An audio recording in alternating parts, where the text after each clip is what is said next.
Welcome back to the FT's Banking Revolution Conference. Our next panel will be focused on the rapid evolution of digital lending and the extent to which it has disrupted credit as a whole. My name is Owen Walker and I am European Banking Correspondent at the Financial Times. This morning, I am delighted to be joined by a panel of speakers who will be able to offer insights into one of the hottest topics in finance right now. First, we have Lizzie Chapman, who is founder and chief executive of Zest Money, the Indian AI-driven buy now, pay later platform. Next, we have Mariam Kasim, who is chief officer for financial and digital services at Vodacom, the South African mobile company. And last but not least, we have Rita Liu, who is chief commercial officer and board director at Mode, the London-listed fintech. Thank you for joining me this morning. Now, throughout this session, we'll be open to questions from our audience, so please submit them in the Q&A box at the bottom of your screen. I'll do my best to incorporate the questions we receive into the discussion. We also welcome your comments about the event on social media. When doing so, please use the hashtag #BankingRevolution. But I would like to start the discussion by asking each of the panelists the same question, and that is, what is the biggest innovation or development you have seen in credit in the past 5 years? And Lizzie, I'd like to start with you, please.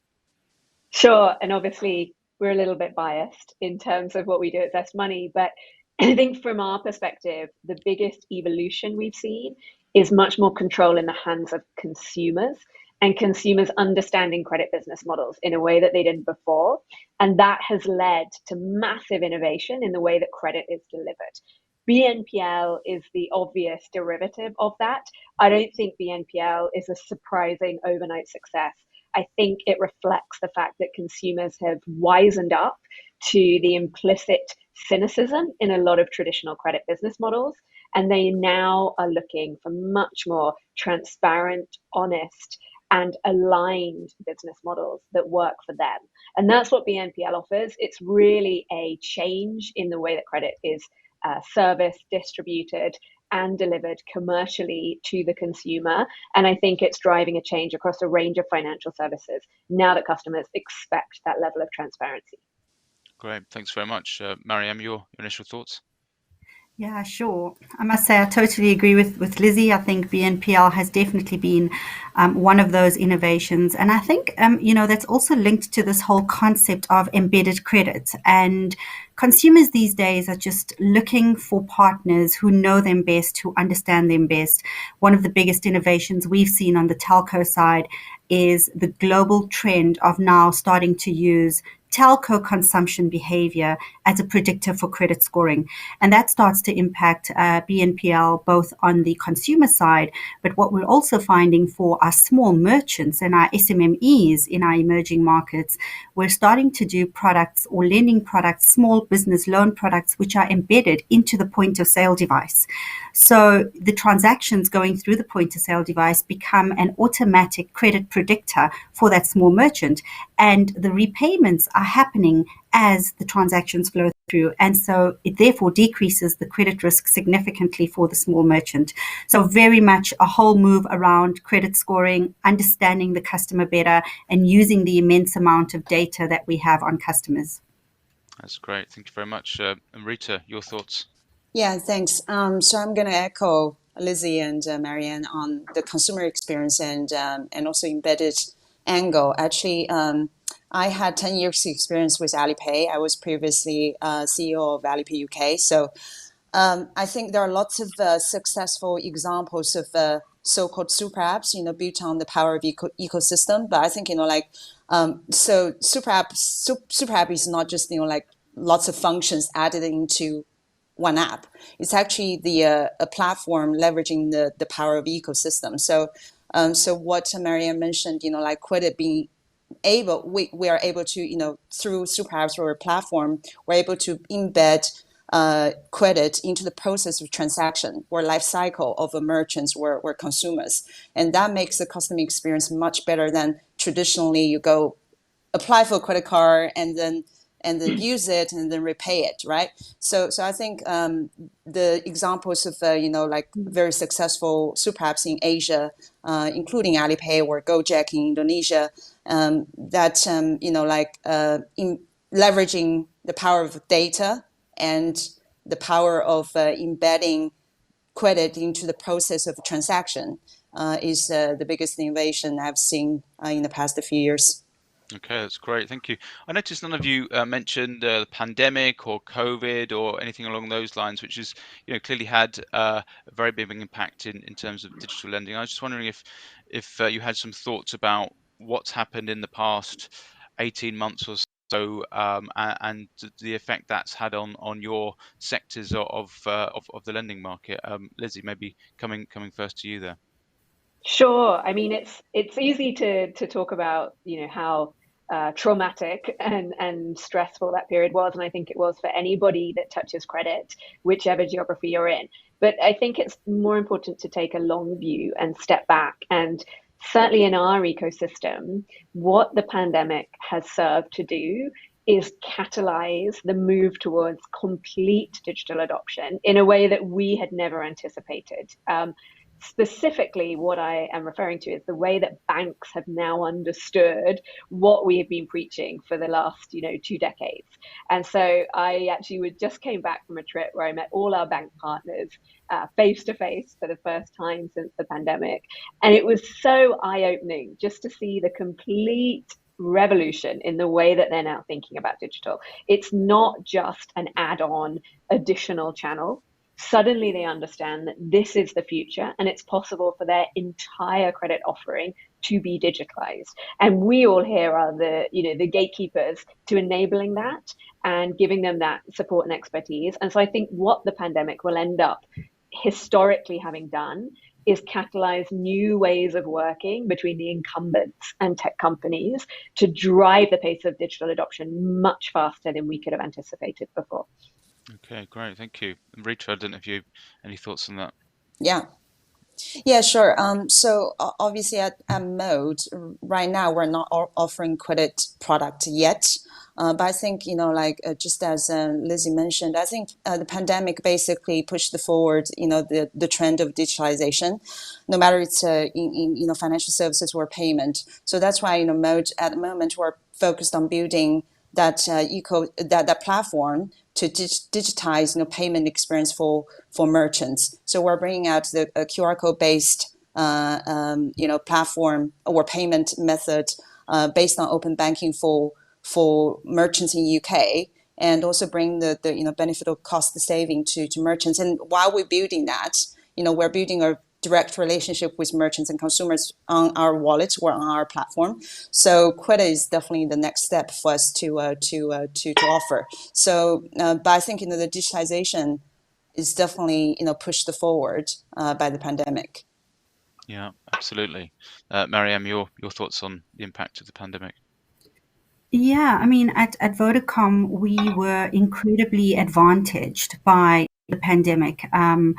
And, the very reason for that is as we went into this massive pandemic and everyone was pretty spooked by what the impact of this was going to be, etc. What you found, certainly in the markets that we operate in, traditional institutions started to actually close the taps due to increased risk for their clients around whether it was small business lending or consumer credit, etc. And we just saw this as an amazing opportunity to just step in.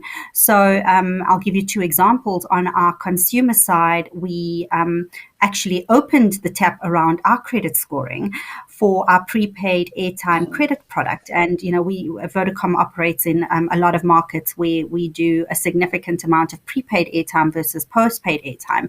And we've got an airtime credit product where, when you've run out of funds, you can take an advance and, repay when you're able to top up again. And we just increased our risk appetite on this credit scoring. And that served us incredibly well. We still sustained a bad debt ratio of less than 0.5%. And, this is what we found is that customers become even more loyal when you're there to assist them during difficult times, when everyone else is kind of running for the hills. we were there to assist them. On our small business side, we did very much the same thing. It was a great customer acquisition drive for us because a lot of the traditional banks had actually just closed the doors on these small businesses and said, we're not sure where this is going. We can't take additional risk right now. And that's where we just went full steam ahead with our digital lending product, where we've partnered with a really cool, nimble, young fintech in our market that has totally disrupted the credit application process for small businesses, where we've taken it from what could typically be, a 4 to 5 week process with a traditional bank to under 10 minutes. 10-minute, completely digital, completely paperless application process. And that gave us a significant uplift on our business lending product. So again, the same messages coming through around digitization, around stepping in when others are spooked and running away, and just using this as a great opportunity to build further trust and loyalty with your customers. Okay, that's great. Thank you. Could we maybe talk a little bit about some of the obstacles to digital lending? And the three of you have been, very much involved in this sector for a number of years now. But could you maybe talk a little bit about what really has maybe held back some of the advancement? Obviously, there's been major advancement in the past couple of years, but what has maybe stemmed that historically, and what can be done to maybe ease some of that? Lizzie, I see you nodding here. I'm a little bit India specific right now because obviously we operate in India and we have done for the last 6 years. But one thing that's actually quite a shame in the India market is we probably have the biggest opportunity in the world for delivering digital credit to 1 billion people that are not served by traditional consumer credit providers. We're a country with less than 30 million credit card users, which I think to anybody here would understand that represents a massive opportunity. One of the challenges, however, has been that investors do not understand the space. I think digital lending has gone through a bunch of different sort of avatars, right? So if you look back to some of the original digital lending 1.0 varieties, and I was part of one of those companies, I will be honest, in the UK, a company called Wonga, not all those stories ended in success. And unfortunately, investors therefore have some baggage, some mental baggage over the industry. And that has withheld, in my opinion, the type of investment we should have seen by now. The amazing thing about digital lending, what makes it such an attractive opportunity from an investor perspective, is not just the market size, but it's the potential sustainability of the business model. It can lead to superior unit economics when delivered at scale. And yet, because of a few sort of mishaps along the way, and there always will be in every industry, investors are very, very cautious, very nervous, very much holding back. So we've seen categories of digital, industry in India, such as food delivery, attract literally tens of billions of dollars. And I don't think we've even seen $1 billion come into digital lending over the last decade. That's the state of affairs. So I think we need more risk taking, more risk capital in the world that understands and can see the vision and the future that we can. Because if banks have finally got there, and obviously people like Goldman Sachs, who's one of our investors, are at the cusp of understanding what the future looks like, why are traditional private equity and venture capital still struggling to see that vision? No, absolutely. It's very interesting. Rita, I don't know if you have some thoughts on the obstacles. Yeah, sure. Yeah, I think I'm going to draw sort of my experience in China and Asia and in Europe. I think one thing I wanted to mention here is I think the success of Alipay and WeChat Pay, right? It was sort of a leapfrogged, like over sort of card, in China, and it just went directly to a mobile wallet, and everyone is using mobile wallet to pay, and it's like part of people's daily lives, and that's why it's so easy for these super apps or wallets to leverage leverage massive amount of data, and also they're basically in people's lives, daily lives, and so it's very easy for them to integrate credit into people's daily lives or into businesses' life cycle. But that's very that kind of level of integration or in the depths of the integration into people's daily lives is very hard to achieve, especially like for example in UK, I think, or Europe, there are let's say not legacy systems, but more traditional way of payment, or like how you deal with daily deal with daily transactions is pretty much still through card, right? And so it's hard for a new player to get into that direct relationship with merchants and users, and integrate credit or all the financial services into people's daily lives. So I think it does need to it does take time for new players to get into the space. So I think in the mode, so the current company I'm in, we're trying to build that wallet or that ecosystem to like build that direct relationship with merchants and users from day one. So down the road, we will be able to leverage the power of data or power of of an ecosystem. So I guess like how like how we can enable new players to challenge legacy that systems. It's one thing to mention here.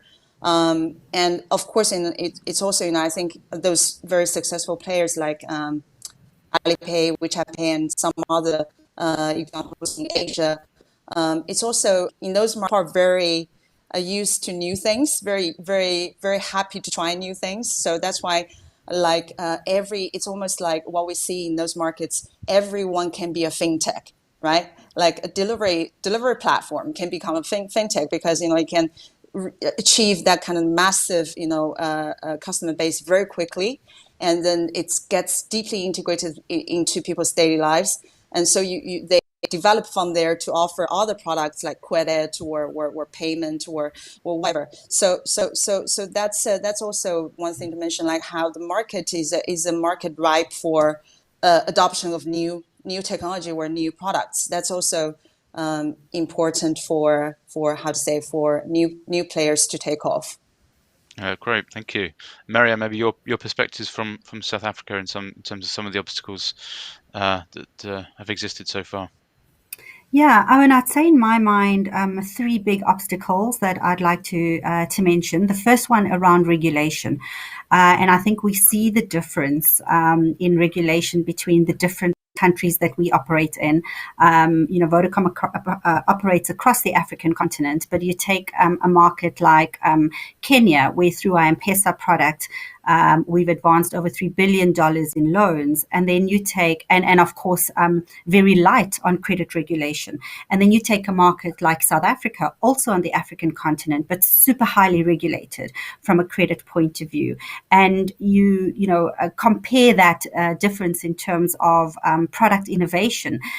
It makes it very difficult to innovate in countries or markets that are highly regulated, especially where you're not yet at a point of your credit regulator or your banking regulators seeing the opportunity around the need for them to change certain elements of the regulation to make it a lot more conducive for customers to take advantage of these new products, these different methods of credit scoring to really improve financial and digital inclusion across the continent. So regulation for me it's definitely one of the big obstacles that we find.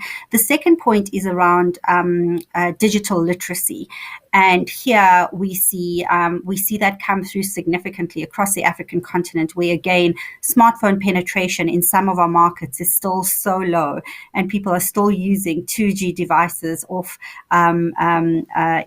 feature phones off a 2G network. And we have seen the advantage not just on the telco side of the business, but also on the financial services side of the business, that putting a smartphone into the hand of a customer just does to improve that customer's life and the ability for them to become fully digital. So one of our big drives as a telco is how do we improve smartphone penetration on the continent, knowing that with that comes, a massive drive around financial and digital inclusion, which is core to our purpose.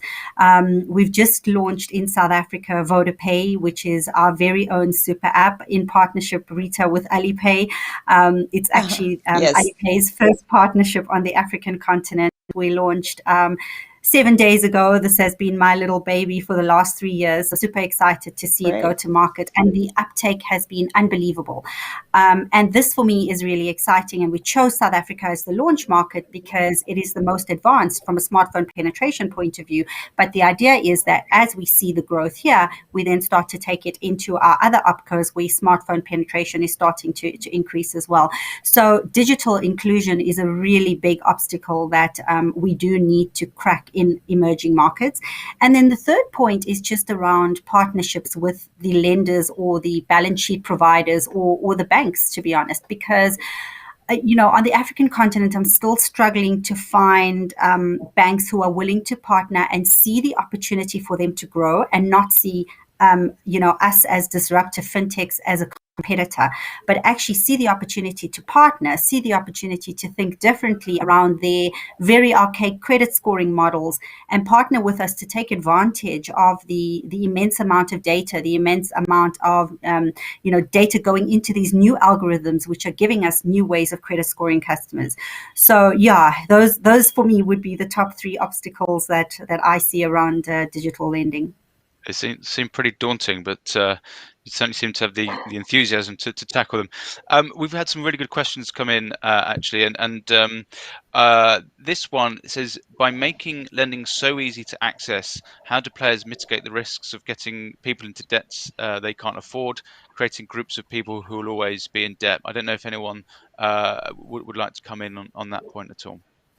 I'm happy to take a stab because we've seen the UK viewpoint, where there was not a lot of regulation around what were the limits to digital lending, and then some very draconian affordability regulation came into play.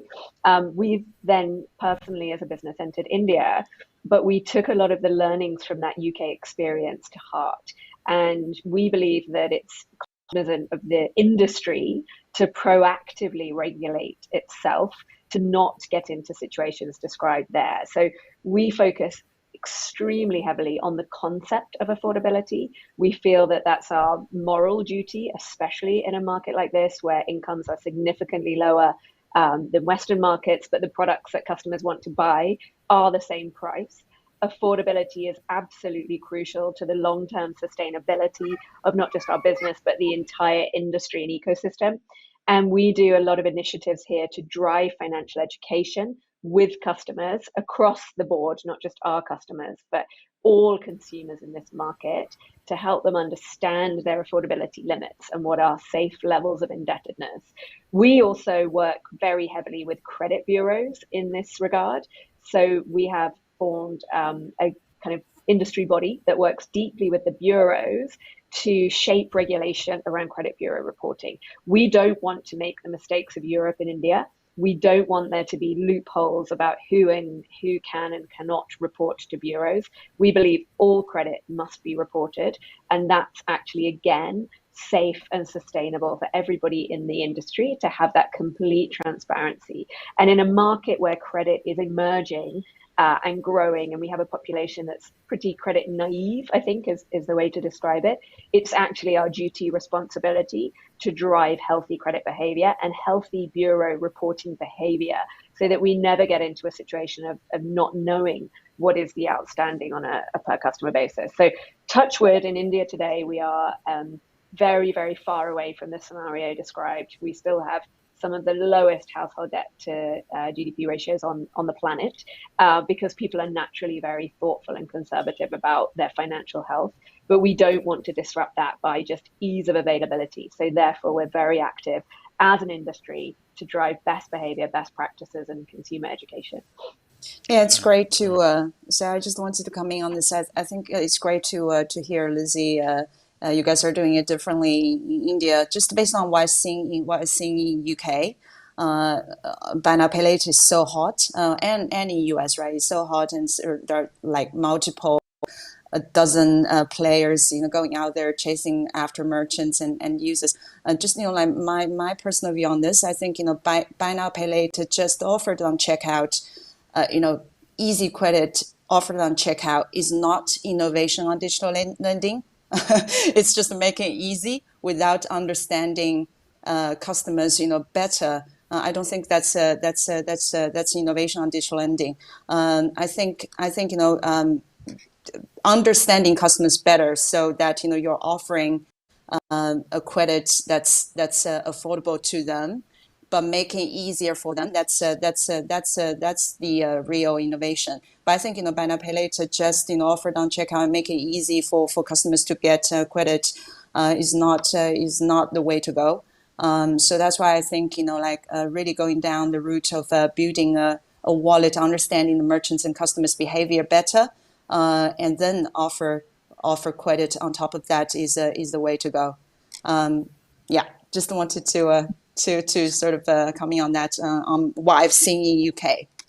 Yeah, no, Yeah, and if it's a I good can point. just add to that.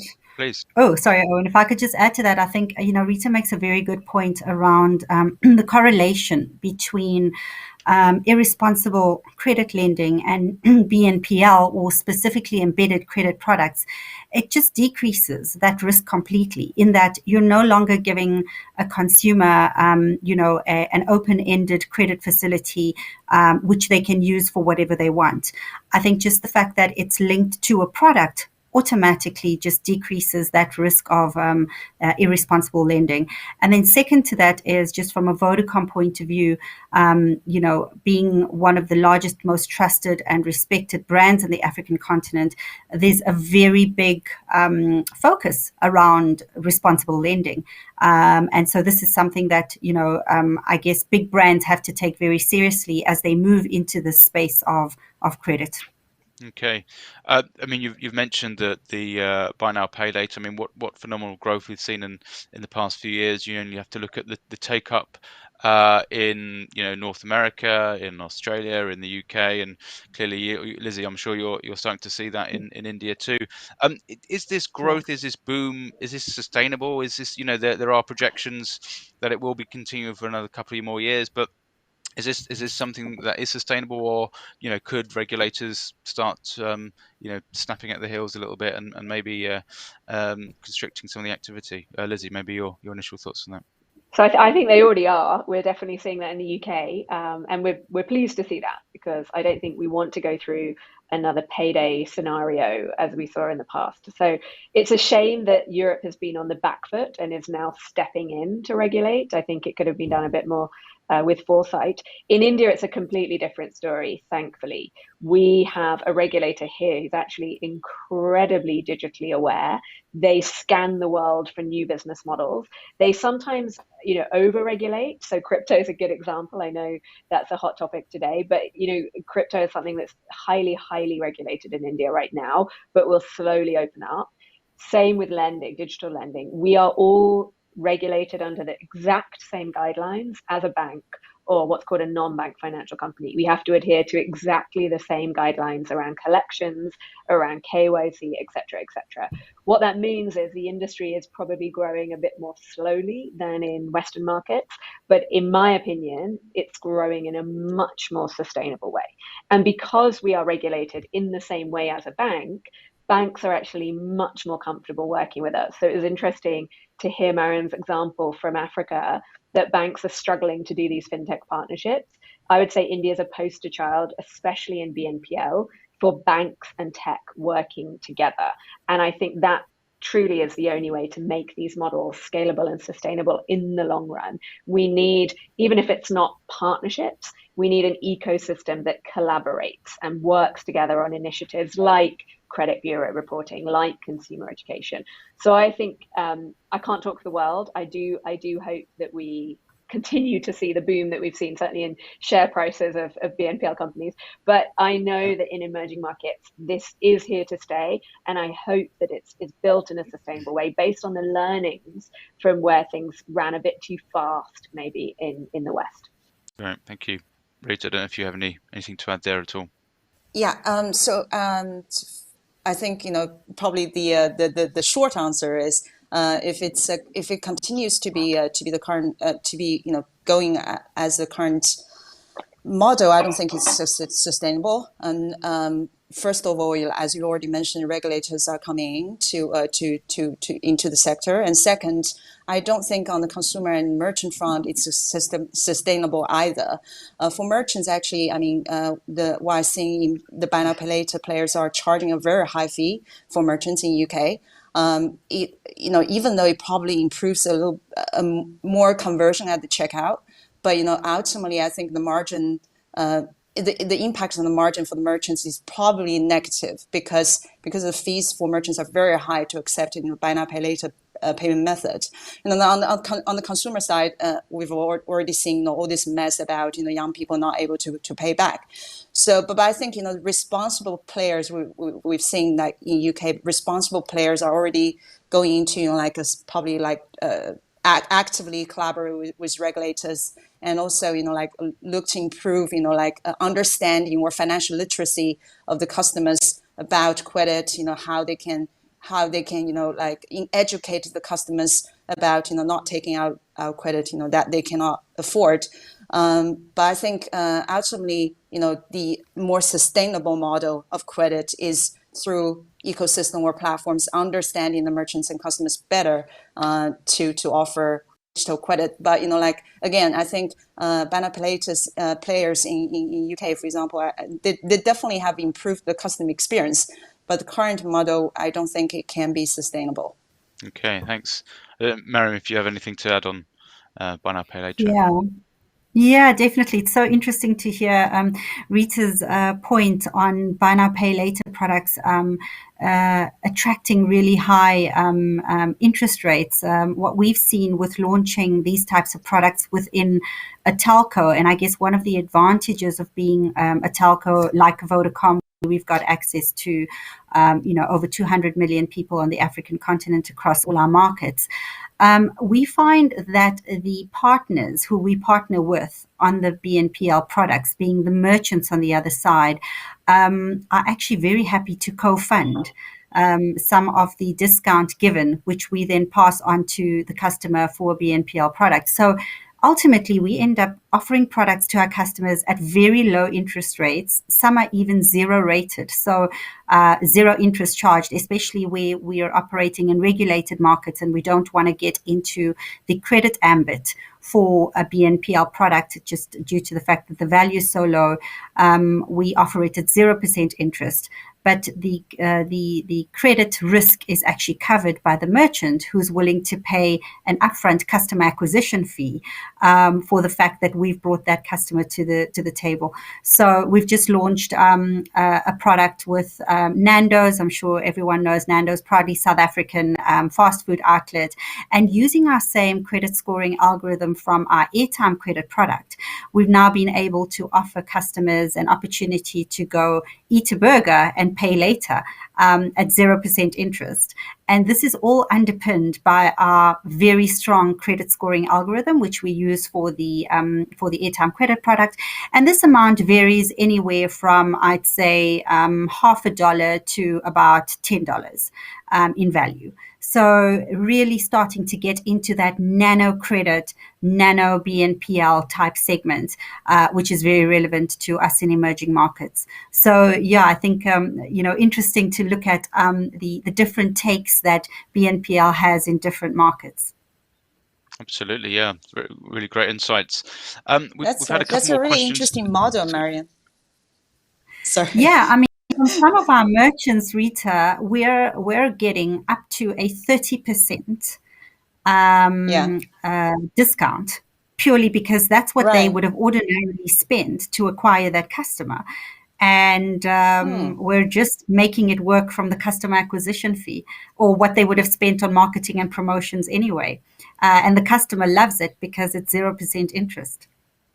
Yeah, it's quite different model from some other markets we've seen, because like some other markets like UK, I think there's a transaction fee for merchants to accept by BNPL payment method, and the BNPL players cover the risk. And on the consumer side, obviously there's late fee or interest fee, but yeah, so it's quite different model. It's interesting. Absolutely. We've had a question on whether crypto lending should be allowed before tighter regulations come into force? I don't know if anyone would be interested in picking that one up. Yeah, I'll maybe have a stab at Sure. that, Owen. I think just based on where we're at with our products or payment products in particular, or financial services products on the African continent, we still believe there are so many opportunities before we get to crypto there's so many other low-hanging fruit that for us getting into crypto right now is something that we've got on our priority list, but something that we've said, look, it's not really a super high priority for now, just given the other low-hanging fruit or less riskier opportunities that are available. So it's something that I believe we'll definitely get to. I think this whole world of crypto is still very new to emerging market customers, especially around digital wallets, etc. How do we cater for crypto within those wallets? It's something we'll get to, but right now, I think we're still away from that. Okay, great, thank Yeah, you. so Yeah, please, Rita. sorry, Owen. Sorry. So obviously, because Mode, we do offer Bitcoin trading and also Bitcoin reward as part of the product. So I thought I should come in on this. I think crypto lending is still quite new. Here in UK, we're actively working with our regulator on that. If they have any question about crypto or any new sort of trend in crypto. I think crypto lending is a very new. The whole crypto industry is new. It's mainstream, but it's still new. But crypto lending is probably even newer in that sort of big universe. So I think it's probably still yet a long way to go for until we get there. So that's why at Mode, we are focused on sort of a Bitcoin, the most de-risked coin among crypto coins. To how to say leverage its role as a store of value, and sort of promote customers to adopt it as a store of value, more a long-term asset, so they can earn free Bitcoins through our Bitcoin reward product. So it's more like a grow your wealth kind of angle, instead of a sort of a speculative, trading activity. So that's I think just wanted to comment because we do have a Bitcoin reward product which is more from a crypto's role as a store of value, or Bitcoin's role as a store of value. Yeah. Okay. Great, thank you. We've had a couple of questions regarding credit scoring. One is applying AI algorithms for credit scoring. Does this come into conflict with regional regulations and credit scoring policies? I don't know if anyone wants to come into there. Lizzie, I don't know if that's something you would be interested in commenting upon. Sure. It doesn't come into conflict actually with anything that's happening in India. Actually, I think again the regulator is very aware, open-minded, understanding about digital innovation, and they actually see the role of digital underwriting models as net very positive for the entire ecosystem. Traditional underwriting models in this market depended heavily on very traditional physical forms of documentation, such as a lease on a house or a salary slip. Those documents are only available for 5% of the population. So the majority of the population does not have access to these physical documents. And we have a government and regulator that's pushing to digitalize all of these documents to make accessibility and availability easier for the consumer. So much so that they've now created a concept called the account aggregator, which will basically be an open banking platform where all consumers can submit all their digital data with their own consent to a platform that digital lenders and other financial intermediaries can access and use in AI underwriting.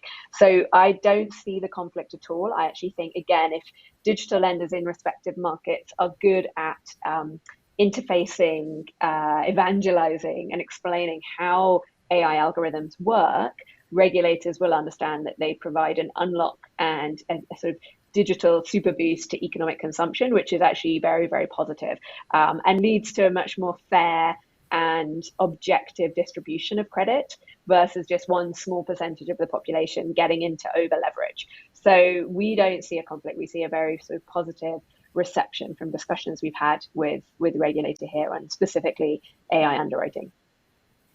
Okay, thank you. Rita or Mariam, I don't know if you have any thoughts on that at all. Yeah, maybe I'll just add in from, there's always going to be this conflict around, whether it's GDPR or protection of personal information, etc., and the data that we have on customers. But I think what we're finding, Owen, is that a lot of the younger generation, millennials in particular, are saying, I don't have a problem sharing my data with you. In fact, I will tell you what I ate for breakfast on Facebook this morning.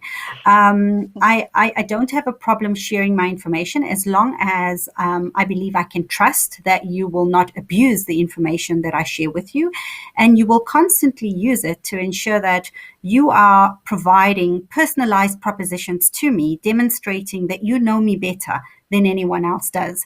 And this is the unique advantage that we're starting to use in everything that we're doing, whether it is the mobile telco offer that we propose to customers, or the amount of credit that we give to a consumer, or whether we offer someone a BNPL product.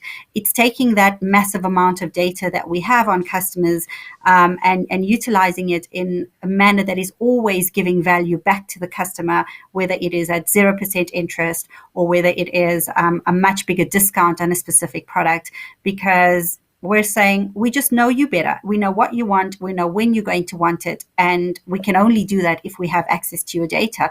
But we always ensure that we use it in a responsible way. And that data is never shared outside of the organization. Okay, that's great. Thank you, Rita. Good to you're back to join us. I think you dropped out for a little bit there. We're very close to the end of our session. I would like to just get your all your thoughts on just in terms of looking forward 10 years. Will we still be talking about digital lending, as an area, or will that just be how all credit is conducted? And maybe just your sort of final brief thoughts on that. Maybe starting with Rita. Yeah, so thank you, Owen, and thank you, Lizzie and Marian, for that discussion. I think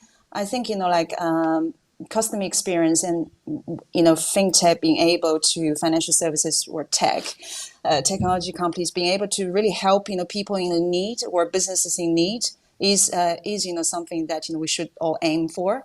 I think I wanted to mention that what I've seen in Alipay, the small business loans, like the 310 model, where 3 seconds of application, 1 minute approval, and 0 human interference. That is really good, right? It's great for small businesses who are in need of a small amount of money to keep their business going.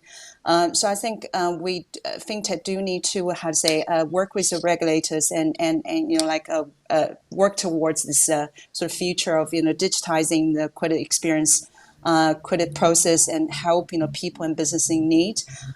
So I think if in 10 years or even shorter than that, we can achieve this kind of great experience for businesses and people, that would be great. Yeah. Thank you, Lizzie. Maybe your thoughts. Yes, I hope that in a few years we go beyond just talking about digital lending, and we think of digital lending as actually just a very integral part of the digital ecosystem. And I think this panel here today is really demonstrated that every single one of us is actually part of a bigger ecosystem, whether that's payments, whether that's telecom. And that to me is the cusp of where we are going with digital lending. Digital lending is as much a part of any other business model, in my opinion, as a standalone business model. And so we're seeing that every single day. We're having crypto companies, telcos, travel companies reach out and want to integrate, within our ecosystem. And I think the next phase of growth will be that bringing together of all these different ecosystems into one very collaborative space that's hopefully more consumer friendly and more sustainable. That's great. And Mariam, the final words go to you. Yeah, thanks so much for having me on this panel amidst Rita, Lizzie, such an awesome conversation. But I think to totally echo the thoughts of Rita and Lizzie, I see a fully a full ecosystem coming together going forward. So it's less going to be around digital lending or digital payments or any other, or digital insurance. It's all going to be one big ecosystem in which the winners in this space, in my opinion, are going to be those who have prioritized a great customer experience and ensured that they've done everything they need to do to know as much as they can about their customer and ensure that their propositions are always personalized and the right thing for the customer at the right time. So this is just the start, but I see a great journey ahead of all of this coming together. That's excellent. Well, thank you very much. I'd like to thank all my panelists this morning for contributing to such an interesting discussion. I'd also like to thank the audience for your considered questions and remind you that the session will be available on demand on the event website for the next 30 days. Please stay tuned for the next session, which is an insight into how financial services are evolving to support the gig economy with Lilac Bar-David, co-founder and chief executive at Lilly, and moderated by Kimberly Long, the Banker's Asia editor. But from me and my panel, thank you very much for tuning in, and goodbye.